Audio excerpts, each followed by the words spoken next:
after having your event? Oh yeah, my job's done, so now I can just hear other great writers. I just met Tom Keneally, for instance. Oh, the thrill, the thrill. And how did you feel your event went? Oh, it was lovely. And if a crowd is very friendly, then the event's going to go well, no matter what you say, and then everybody relaxes.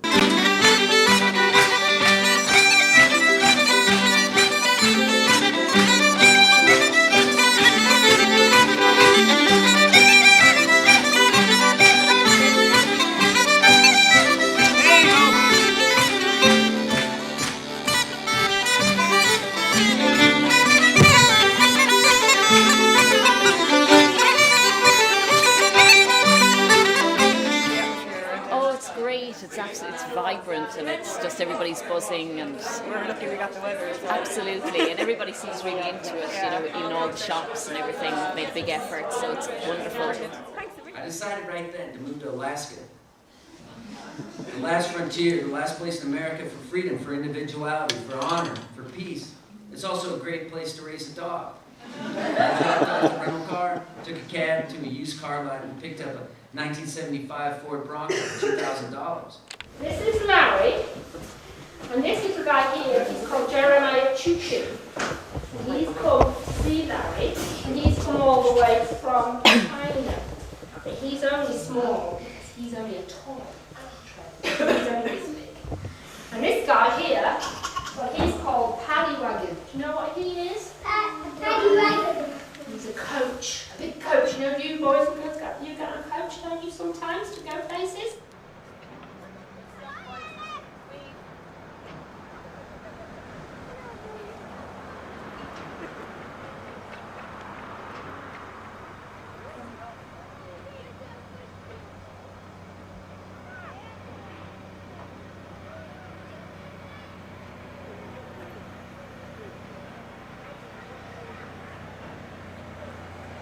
It leads to a chain of thought about, Ireland itself, the problematic nature of Ireland itself.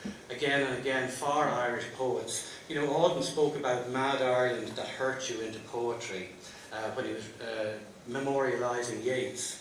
And it sounds like an Englishman's comment about Ireland, but actually it really is a true comment in many ways. The wounding aspect of the Irish experience for many in Irish consciousness, not just Irish poets. Why do they need to get away? There's some serious talking, like there's going to be a big emigration thing today that I'm going to be at later on today. And yeah, exactly, tomorrow. And then that mix just the poetry and then some American writers, some Irish writers that I've never heard about.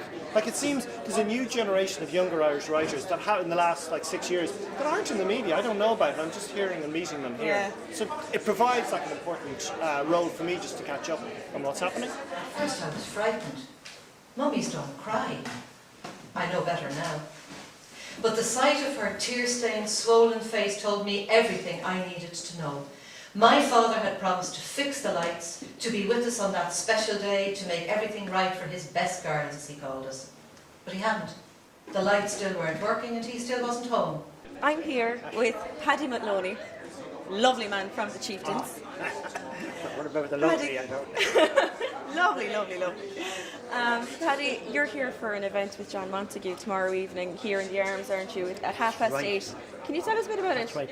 Well, after 35 years, managed to get John into the studio, reading his own poetry, which should have happened a long time for Claddagh Records, and we were co-directors of Claddagh, and but it needed music as well, so I provided pipes and whistles and a few other tracks. There's a Chieftain track on it and James Galway track on it, and but it blended nicely with the whole music. So we're going to do a bit of a reading and play a few tunes, and I'm hoping to be meeting up with some of the local musicians here as well. The young guys, young people, yeah.